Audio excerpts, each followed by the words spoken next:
Berisha, ndjeni i sfiduar në Ervin Saliani, ju lutem. Personale është një zgjedhje të cilën unë s'kam asnjë kundërshtim. Si i sfiduar ndjeni?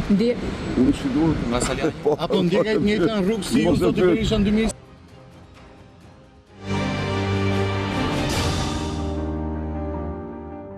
Miq të Top Channel, mirëdita, mirë se vini në Shqipëria Live. Do të jemi së bashku në 2 orët në vijim ku do të diskutojmë për disa tema faktikisht, por mbi të gjitha padyshim për atë çfarë është duke ndodhur qoftë në seancën plenare, por po ashtu edhe në kërkesat që Partia Demokratike duket se i ka të herpasershme sa i takon interpelancave për tematika të ndryshme, e që duket se në radhën e shumicës këtë herë të mazhorancës të gjitha rrëzohen një nga një. Për këtë, por edhe për zhvillime të tjera, faktikisht ditën e djeshme nga qyteti bregdetar i Durrësit, Ervin Saliani kërkoi hapur me një foltore tjetër paralele të Berishës hapjen e partisë. Nga ana tjetër, vet Berisha sot i pyetur nga gazetarët përpara se të futej në sallën e kuvendit e quajti agent personale dhe takim personal që nuk ka të bëjë fare me Partinë Demokratike. Kam në një lidhje direkte zonjën Njërida Tabaku nga Kuvendi i Shqipërisë. Përshëndetje zonja Tabaku, faleminderit për kohën. Përshëndetje, Sidorela, gjithmonë kënaqësi të bisedoj me ty. Ditët kalojnë, seancat po ashtu dhe vijohet me shumicë të rrëzohen kërkesat tuaja për interpelancë nga mazhoranca. Faktikisht në një periudhë fundviti po ashtu diskutohet edhe për bonuset, temë të cilën ju e keni prekur shumë shpesh. Faktikisht, e them këtë jo pa qëllim, në një moment kur duhet të flitet gjëre gjatë për buxhetin, cili është problemi kryesor në PD? Një mungesë agjende ku të bëheni të gjithë bashkë për këto kërkesa, apo një problem mungese shumice në sallën e kuvendit? Shiko, unë nuk isha asnjë iluzion që kjo legjislatur, ky sesion do të sillte edhe arrogancë me vete. Arrogancë që vjen nga 3 mandate një pas njëshme, po njëkohësisht edhe arrogancë që vjen nga numrat të cilët fatkeqësisht kanë rënë. Nuk besoj që kjo majorancë ka më moralin që të qeverisë, jo vetëm për skandalet, por njëkohësisht edhe për faktin që një pjesë e madhe e personave që i kanë sjell këtë rezultat Partisë Socialiste sot janë duke u hetuar për korrupsion. Në sallën e parlamentit ne jemi përpjekur që të kemi një strategji të qartë. Përballja me majorancën duhet bërë në ato fusha dhe në ato tema që kanë interes për qytetarët. Dhe unë gjykoj që interesi i qytetarëve është buxheti, është ekonomia, është njëkohësisht edhe xhepi i tyre, çmimet, po njëkohësisht paralelisht kësaj ka edhe një agjendë politike. Dhe agjenda politike e ditës sot, dhe besoj për të gjithë është e qartë, është ish-zëvendës kryeministra e cila sot është e pandehur. Dhe nuk besoj që sallës parlamentit mund të mungonte ky debat. Ndërkohë që kryeministri çdo ditë flet nga rrjetet e sociale, duke i bërë presion gjykatës kushtetuese për këtë çështje, parlamenti duhet heshti. Dhe mendoj që është një kombinimi të dyjave. Kombinimi të dyjave duke e lidhur me momentin që po kalohet brenda radhëve të socialistëve në përballjen e tyre me drejtësisë. Por, po ashtu një nga tematikat që është diskutuar shumë orët e fundit është tërheqja e firmave të Partisë Demokratike për avokatin e popullit, në këtë rast për kandidaturën e Endrit Shabanit. Ju jeni pro apo kundër tërheqjes së firmave për të, dhe cilit mendoni ju që do të ishte kandidati i duhur? Në fakt, ne do të diskutojmë në seancë për këtë çështje dhe më vjen mirë që kemi mundësi që ta flasim edhe bashkë përpara se të shprehem atje.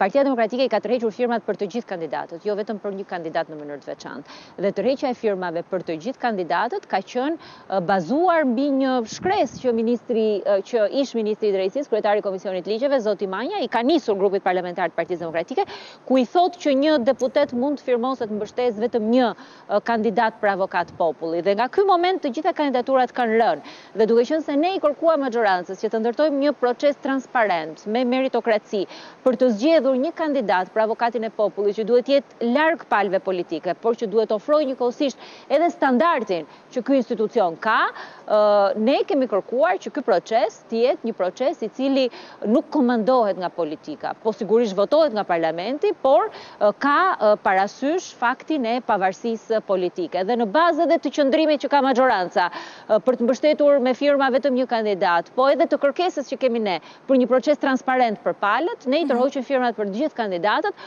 për t'i hapur rrugë mbështetjes së një kandidati i cili do kalojë një proces transparent për zgjedhje. A keni një mendim personal për Endrit Shabanin?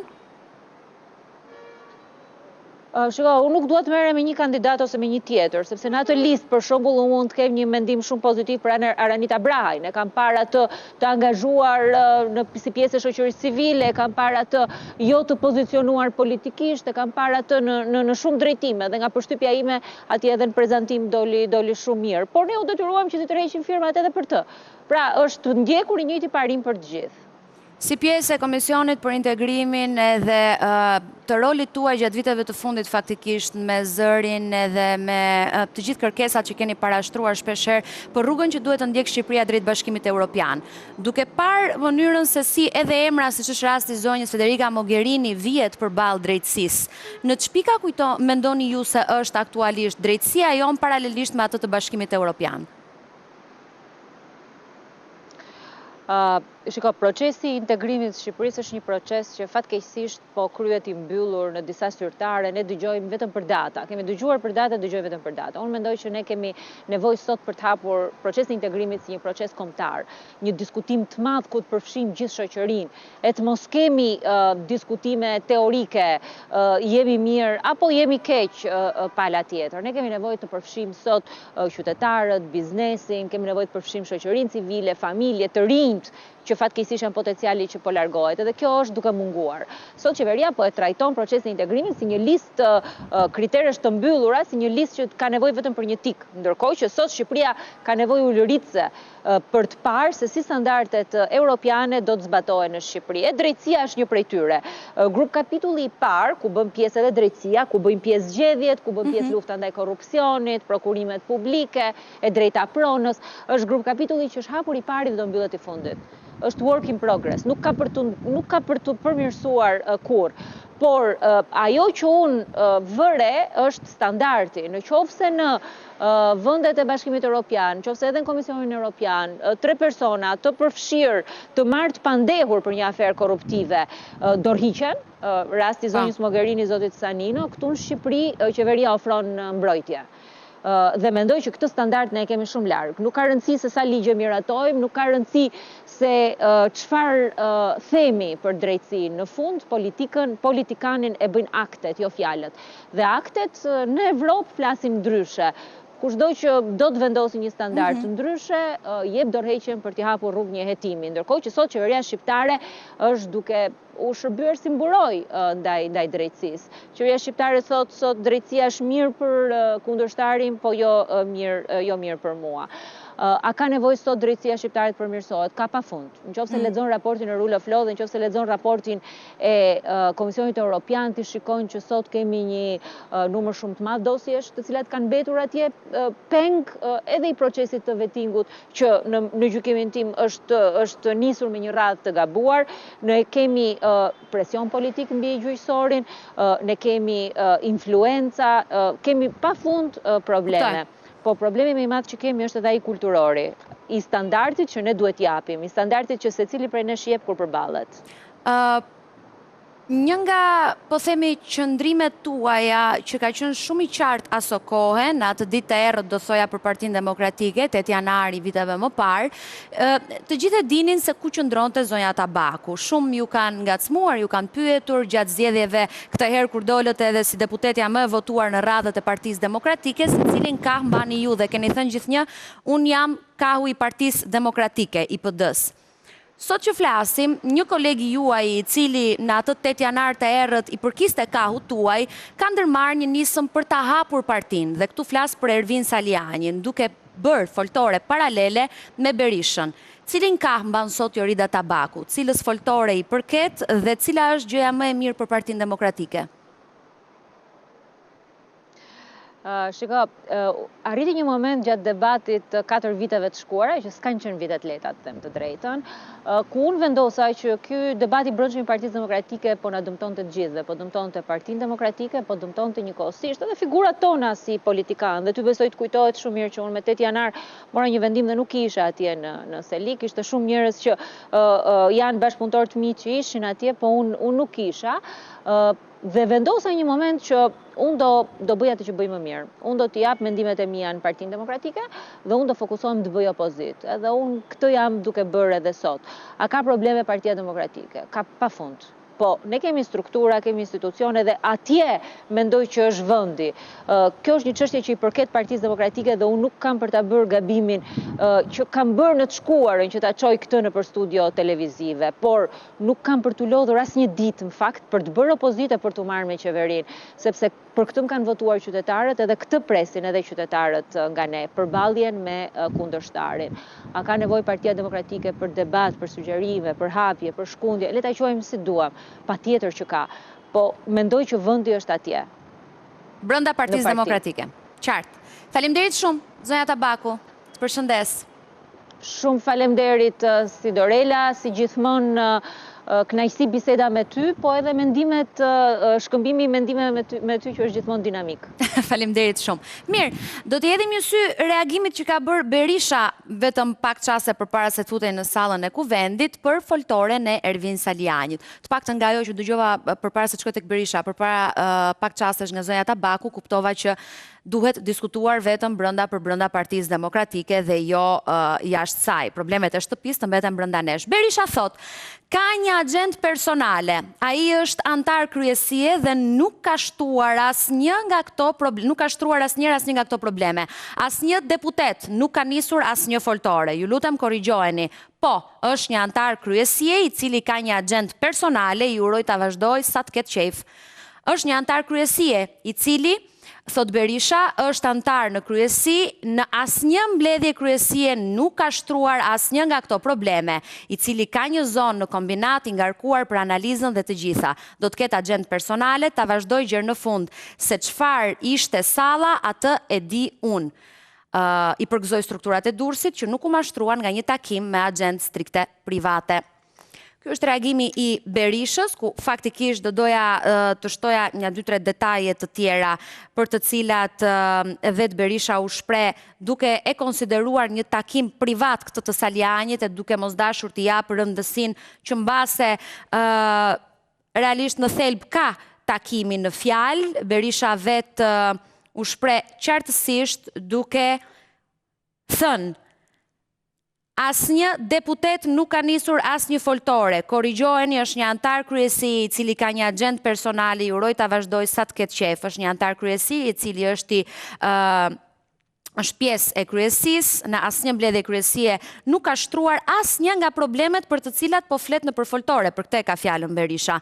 Në asnjë mbledhje kryesie nuk ka shtruar asnjë nga këto probleme, ai ka një zonë në kombinat të ngarkuar për analizë dhe të gjitha.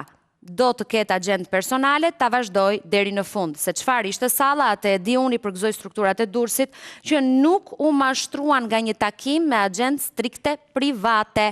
Ky ka qenë komenti i Berishës, ku faktikisht në këtë takim të radhës të Ervin Salianit ditën e djeshme në Durrës ishin bashkë me të edhe zoti Ilir Ali Mehmeti, po ashtu shumë i votuar në zgjedhjet e fundit të 11 majit në vot preferenciale, flas këtu, por po ashtu edhe zoti Aulon Kala. Zonja Tabaku më herët u tregua e qartë edhe ajo njësoj se Ali Mehmeti shumë e votuar, por ajo është pjesë e kuvendit të Shqipërisë pasi ja doli të siguronte me numrin e votave të saj ulsen në kuvend. Ajo tha problemet duhen diskutuar vetëm në Partinë Demokratike, duke lënë të nënkuptohet një lloj distancimi nga foltoria e Salianit. Kam në lidhje direkte deputetin tjetër të Partisë Demokratike, zotin Luan Baçi. Mirëdita zoti Baçi, faleminderit për kohën. Kënaqësi, faleminderit juve. Po nis nga fundi përpara se të shkoj tek tematikat e tjera që komentova me zonjën Tabaku për të mos u larguar nga tema. Ju keni një mendim personal për foltoren e zotit Ervin Saliani dhe a keni marrë ndonjëherë ftesë për të qenë pjesë? Jo, dhe unë po e filloj nga fundi, ftesë nuk kam marrë për të qenë pjesë, po unë nuk besoj se funksionon me ftesa. Kjo është një lëvizje, një agend, një komunikim që bën një antari kryesisë Partisë Demokratike me strukturat, me demokrat, jo me strukturat, ndjes, me demokrat në bazë. Nuk besoj, personalisht nuk shikoj ndonjë gjë alarmante, më shumë se sa ajo që bëhet nëpërmjet mediave, të shumta dhe për ta bërë si lajm kryesor të ditës. Takimet të tilla unë do të inkurajoja këdo nga anëtarët e kryesisë, deputet Partisë Demokratike të bënin, por gjithmonë brenda strukturave të Partisë Demokratike dhe gjithmonë duke qenë brenda udhëzimeve të Partisë Demokratike. Këtu ndahemi në kuptimin e mirë të fjalës, pra jo si agjendë private, nuk duhet të funksionojë, por duhet të funksionojë nëpërmjet kryesisë Partisë Demokratike, që është organi që edhe drejton, si i thon fjalës, punën të Partia Demokratike me udhëzimet që dalin. Parë në këtë këndvështrim, unë mendoj se në vazhdimsi do të ketë një sqarim të situatës, të çështjes, ndoshta edhe punë përvoje është kjo, punë eksperience, mënyra se si u krijua një takim, si takimi Durrësit, demokrat ishin aty në atë takim dhe s'ka asgjë të keqe, mendoj unë. Do të dëshiroja shumë që në vazhdimsi të ketë një bashkëpunim të zotit Saliani si antar i kryesisë me kryesinë e Partisë Demokratike dhe të vazhdojë një agjendë më të mirë, më gjithëpërfshirëse dhe të para përgatitur edhe nga strukturat e Partisë Demokratike. Besoj ju e dëgjuat fjalimin e tij ose keni lexuar për të, ku tha do donte një hapje të partisë, prandaj ju pyeta, sepse jam e sigurt që të gjithë demokratët bëni takime në zonat tuaja. Patjetër që hapja e partisë është një nga kërkesat kryesore të momentit, të situatës, është një nga veprimet që Partia Demokratike patjetër duhet ta bëjë, hapjen e partisë, thithjen e sa më shumë të rinjve, intelektualëve të Partia Demokratike. Ky është një mendim i të gjithë neve, ky është një mendim, madje më lejojnë të them që në mbledhje të kryesisë Partisë Demokratike, kryetari i Partisë Demokratike, profesor doktor Sali Berisha, ka bërë thirrje për hapje të partisë, për biseda, takime që të bëjnë të gjithë me individ të caktuar, me intelektual, me të rinj që të afrohen te Partia Demokratike dhe të jenë pjesë e aktivitetit Partisë Demokratike dhe pse jo e garave të ardhshme brenda Partisë Demokratike. Askush nuk e ka mohuar një gjë të tillë. Dhe e fundit, përpara se të pyes pak për interpelancat dhe avokatin e popullit, a pajtoheni me mendimin e kolegut tuaj edhe të antarit të kryesisë Partisë Demokratike Saliani, i cili dje tha, PD-ja është e paaftë, nuk mbledh dot protestues edhe pas skandaleve të njëpasnjëshme të qeverisë? Jo, nuk jam dakord se PD-ja është e paaftë, se nëse do të themi që PD-ja është e paaftë, i pari është edhe zoti Saliani i paaftë, pastaj edhe unë dhe gjithë të tjerët me radhë. PD-ja jemi të gjithë ne, është grupi parlamentar, është kryesia, është këshilli kombëtar, janë drejtuesit në rrethe, kryetar degës, sekretar degës, kryetar grup seksionesh dhe Partia Demokratike shumë e aftë, madje e përgatitur, do të thoja, për të vazhduar opozitë të fuqishme, për të qenë një opozit shumë e shkurtër në kohë si opozit po të kaloj si mazhorancë, por kjo kërkon një bashkërendim dhe një bashkëveprim të gjithë faktorëve.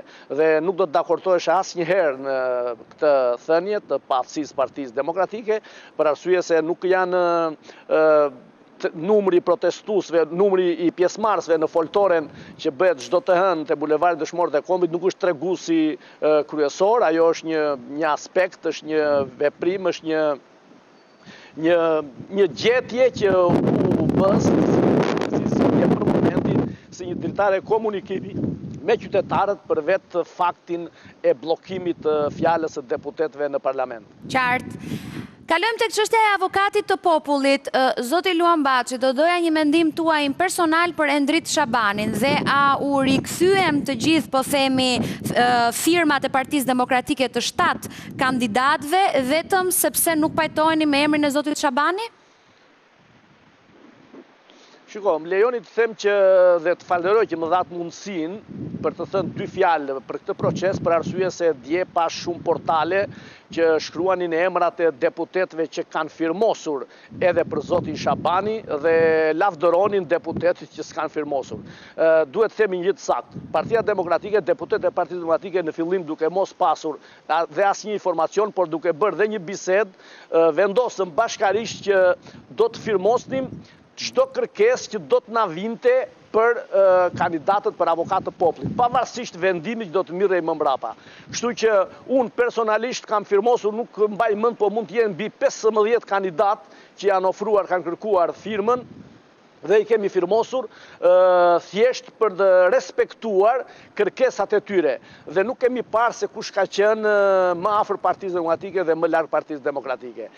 Duke parë që mazhoranca u mundua ta shfrytëzoj në mënyrë dashakeqëse një gjë të tillë dhe të përpunoj opinionin sikur ne kemi firmosur vetëm për Shabanin apo për disa të tjerë, u mor ky vendim dhe ishte vendim i drejtë, madje kam qenë një nga ata që kanë mbështetur një propozim të tillë që firmat të tërhiqen që të gjitha për të gjithë kandidatët dhe grupi parlamentar i Partisë Demokratike për mendimin tim duhet të vendosi për një emër, në fund fare e votojmë si grup parlamentar për një emër për ta çuar në parlament derisa mazhoranca është zotuar se do të respektoj atë që ka qenë historikisht që avokati i popullit të zgjidhet nga opozita. Kështu që këtu nuk ka asgjë për të bërë lajm dhe për të anatemuar deputet që kanë firmosur apo për të bërë lajmet që nuk janë lajme. Kështu që këtu nuk shikoj asnjë lloj problem, jemi kthyer përsëri në pikën 0, nuk është asnjë kandidat nga ata që janë vetë ofruar me firmën e deputetëve të Partisë Demokratike, janë tërhequr firmat për të gjithë, pa përjashtim kushdo qoftë ai. Por më lejoni të them që nëse do të ishte vota ime personale, përpara shumë kandidaturave që kanë ardhur dhe janë firmosur nga ne, patjetër që emri i zotit Shabani kur nuk do të votohet, pakën personalisht nga unë, po jam i bindur edhe nga grupi parlamentar i Partisë Demokratike, sepse nuk është një propozim, një përfaqësim i Partisë Demokratike, është një pjesëtar i opozitës, i një partie që ka qenë më parë sot s'është më dhe nuk jam shumë i interesuar ta di. Pra këtë e them publikisht që absolutisht dhe asnjëherë nuk do ndodhte që zoti Shabani mund të ishte përfaqësues i Partisë Demokratike dhe mund të votohej nga ne si avokat populli. Ka plot për të votuar si avokat populli. Po. Si avokat populli Partia Demokratike aty nga propozimet ka është zonja Kalaja, një nga zonjat më të mira e përfaqësim dinjitoz do ta quaja, jo thjesht i Partisë Demokratike, po një përfaqësim vërtet dinjitoz, zoti Ndregjoni dhe ka kandidatura të tjera shumë të mira që mund të përfaqësojnë denjësisht. Zoti Baçi, se shoh që se do jetë avokat e popullit. Ka nisur edhe shiu atje dhe s'dua të të mbaj më gjatë, po të bëj një pyetje, do të lutesha nëse më bëni dot një përmbledhje dhe përgjigje të shkurtër. Si doja bëni me këto interpelancat që ju refuzohen një nga Partia Socialiste sepse kanë shumicën? Keni shumë të drejtë, është pyetje me shumë vend, duhet me patjetër që ne të gjejmë zgjidhjet e duhura për të përballur me këtë mazhorancë, me arrogancën e kartonëve të saj të blerë, me pengesë që i bëjnë Partisë Demokratike deputetëve të saj për fjalën e lirë, për interpelancat apo për debatet, mocionet me debat. Mos të harrojmë dhe duhet kujtojmë që kjo mazhorancë ka arritur deri aty sa ka ndërprerë seancat parlamentare pa shkak dhe pa arsye, i ka kaluar pa debat, kaloi ligjin për barazin gjinore pa debat, kaloi ligjin për mbetjet urbane duke gjetur një pretekst për të mbyllur seancën dhe për mos të diskutuar, debatuar për ligjin e famshëm për inceneratorët që kanë djegur 430 milion euro dhe tashmë janë kthyer në pikën 0, pra parë të gjitha këto problematika, kjo është dhe arsyeja ku ne kemi përcaktuar që çdo të hënë në orën 16 në orën 18 të bulevardit Dëshmorët e Kombit para kryeministrisë dhe në vazhdimsi duke e shtrirë më tej aksionin ton opozitar. Faleminderit shumë, zoti Baçi, ju përshëndes dhe ju uroj një seancë të mbar faktikisht në parlament se debatet shumëta ka pasur sot e gjithë seanca. Do ndalesha pak shumë shkurt tek thelbi i asaj që Saliani tha ditën e djeshme në foltoren e tij në Durrës, ku u shpreh në një moment të caktuar, PD-ja duhet të hapet, të besojë te brezi i ri dhe pa diskutim të fitojë. Freskia sjell shpresë, duhet ta themi me zë të lartë dhe pas një kompleks. Ne e kemi forcën për të sjellë rotacionin në këtë Shqipëri. Ne e kemi forcën për ta fituar dhe fitoria nuk është një opsion, është një detyrim që i kemi demokratëve dhe shqiptarëve. Kjo është ora e kurajës, e përgjegjësisë dhe është ora ta themi me zë të lartë. PD-ja duhet të hapet. Momentalisht, tha Saliani, PD-ja është e paaft, nuk mbledh dot protestues edhe pas skandaleve të një pas njëshme të qeverisë. Sot pritshmëritë e shqiptarëve janë të mëdha. Do të na urrejë çdo demokrat nëse nuk i përgjigjemi në kohë. Është e vërtetë që Edi Rama nuk zhvillon zgjedhje të lira dhe të ndershme. Edi Rama përdor mjete të ndryshme në politik, të ndyra dhe e ka prishur procesin politik në këtë vend. Zgjedhjet janë si një luftë për bukën e gojës. Po ashtu, pjesa ku do doja të ndalesha është kjo e protestave, ku Saliani u shpreh. Edhe pas vjedhjeve të mëdha dhe skandaleve që dalin një pas një në media dhe bëhen si denoncime, Saliani u shpreh se Partia Demokratike nuk rritet.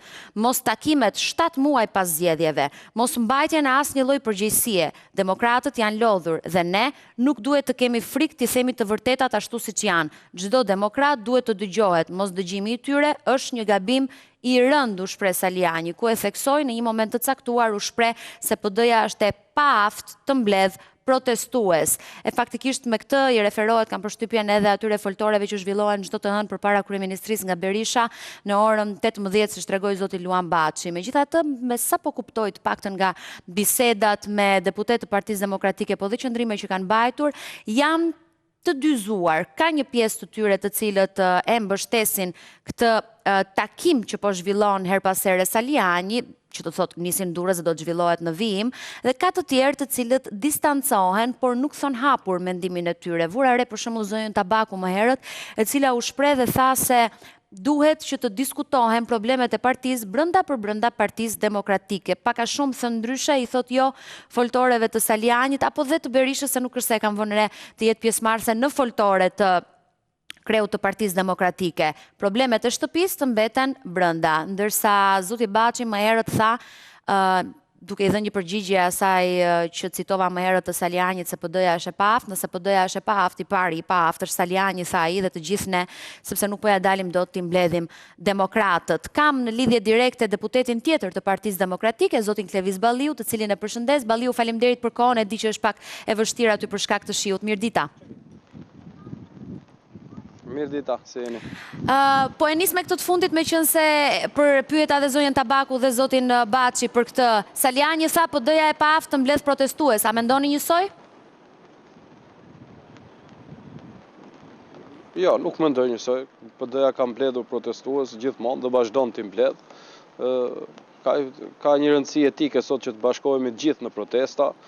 Protestat patjetër duhen në mendimin tim, dhe është një mendim përgjithsisht i aprovuar nga të gjithë, do një radikalizim, sepse sot kemi një qeveri e cila në produktin e vetë ka vetëm vjedhjen dhe një bashkëpunim direkt me krimin organizuar. Në këtë aspekt, protesta është pa diskutim etike, por duhet bërë edhe analiza brenda partisë, të cilën ne e kemi filluar, siç e pat dhe në 109, dhe ajo do bëhet në gjithë Shqipërinë. Sot kryetari i partisë është në Mirdit, ku bëhet një diskutim plotësisht i hapur.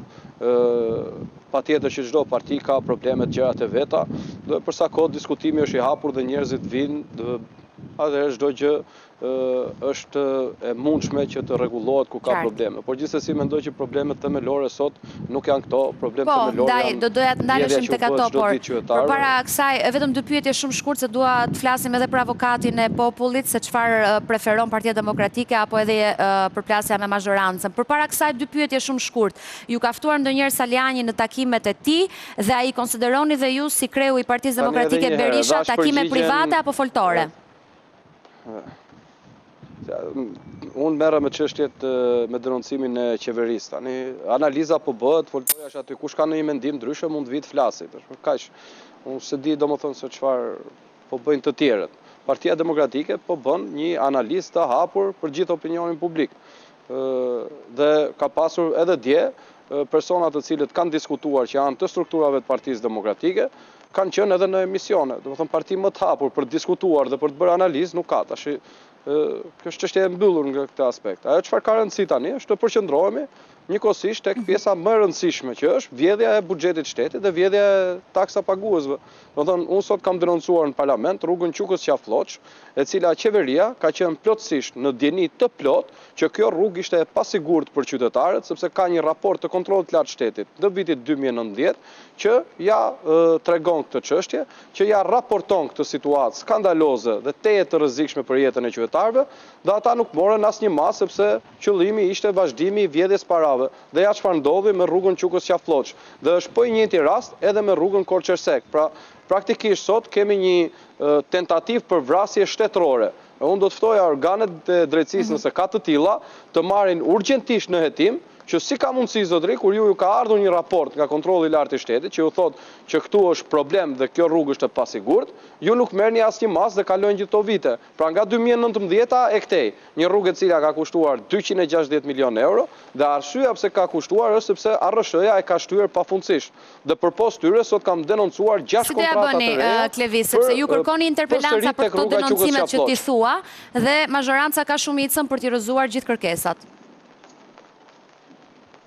Kjo fakton para dhe frikën nga transparenca, ato nuk janë fare në seancë, domethënë ju shikoni Belinda Balluku është drejtim paditur, Edi Rama është drejtim paditur, ministrat nuk vinë interpelancë, sot mediat e huaja, ku kam pasur mundësinë të jap dhe një prononcim, mediat italiane kanë bërë një artikull edhe për aferën Kajo.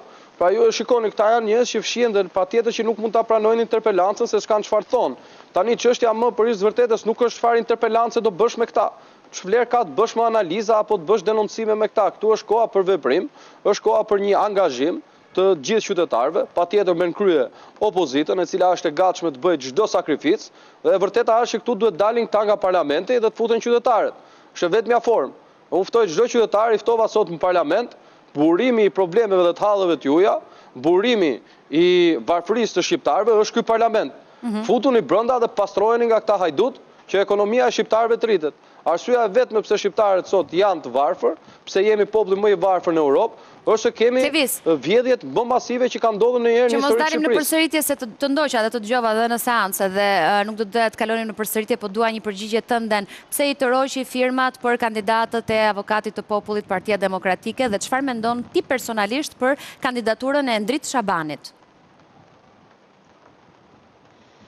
Ka qenë një firma, domethënë për të gjithë kandidatët, ishte në parim një dagorësi që të vinë të gjithë kandidatët, sepse ligji i ri që është vendosur edhe vetë kryetari i Komisionit Ligjeve Ulci Manja, deklaroi që nuk mund të firmosësh për gjithë kandidatët. Këto ishin firma për të ardhur në shqyrtim në Komision të Ligjeve, dhe pastaj aty vendos. Me ndryshimet ligjore që janë të botuar edhe në kuvend, nuk ka më nevojë që këto njerëz të kenë firmat e deputetëve për të shqyrtuar. Kështu që tani nevojitet vetëm firma, e cila është vetëm një firmë mund t'japësh për një kandidat, vetëm firma e cila është mbështetja që ka vendosur opozita për cilën kandidat të sjellur në parlament për të votuar. Edhe domethënë kjo është e gjitha, nuk e di pse është bërë një si amulli që pse ka ndodhur çfarë ka ndodhur. Thjesht ndiqni ligjin, është amullia është bërë se mendohet që ju nuk doni Endri Shabanin, kjo është ideja. Unë i pari nuk do ta votoja Endri Shabanin po të vinte aty. Patjetër s'është i opozitës. S'është i opozitës si kandidat. Ne kemi të drejtën të propozojmë kandidatët tonë. Dhe kaq. Qartë. Kjo është shumë e thjeshtë, po firmat ja u kemi dhënë të gjithëve për t'i dhënë mundësinë që ato të vinë në Komision të Ligjeve dhe të na mundsojnë. Edhe unë e kam firmosur edhe për zotërin fjalë. Këtë do votoje ti për avokat populli? Japin ende nuk e kam të vendosur, ka disa figura të cilat kanë bërë një punë të mirë dhe realisht kanë bërë avokatin qytetarëve dhe popullit shqiptar edhe pa qenë avokat popullit. Dhe janë figurat të cilat meritojnë një vëmendje, po nuk është e lehtë të vendosësh, janë të gjitha figura shumë të mira, pakën ato që mendoj unë dhe sipas mendimit tim gjithmonë. Pra në këtë kontekst nuk e kam vendosur akoma, por gjithsesi, mendoj që në Shqipëri tani çdo institucion, qoftë edhe avokatit popullit, kur ka rënë sistemi dhe ka rënë shteti dhe çdo gjë është e kapur, realisht nuk e di se sa do t'i vinte në ndihmë qytetarëve. Ajo çfarë do t'i ndihmonte qytetarëve është largimi i qeverisë dhe largimi i qeverisë, unë ftoj edhe një herë qytetarët, është koha që populli të marrë në dorë fatet e këtij vendi, është koha që sovrani të rimarrë fuqinë që ja ka vjedhur pushteti i Edi Ramës. Faleminderit shumë, Lëviz, përshëndes. Faleminderit juve. Faleminderit. Mirë, morëm pak në disa opinione, qoftë për avokatin e popullit nga eksponent të Partisë Demokratike, zonja Tabaku, zoti Luan Baçi apo zoti Lëviz Balliu, lidhur edhe me zhvillimet e fundit, jo vetëm të avokatit popullit, po çka është e rëndësishme shumë edhe për zhvillimet brenda Partisë Demokratike, që duket se ka një lloj, po themi, hezitimi të komenteve të drejtë për drejta, por që qartësisht kuptohet se cilët janë ata që e mbështesin këtë hap dhe nisëm të Ervin Saliani dhe cilët jo, teksa bisedoj me deputetët e Partisë Demokratike për avokatin e popullit dhe dëgjoj emrat të cilët përflitet, veç zotit Endri Shabani, po ashtu është edhe emri i zonjës Kalaja, e cila më sjell në mendje një moment të saj ku kërcënonte ambasadën e Amerikës që nëse ambasadorja nuk do t'i kthente përgjigje, do të mësynte atje me forcë. Çuditërisht, sot është kandidate për avokate populli, megjithatë mbetet në dorën e ligjvënësve për ta votuar. Publicitet, kthehemi pas pak.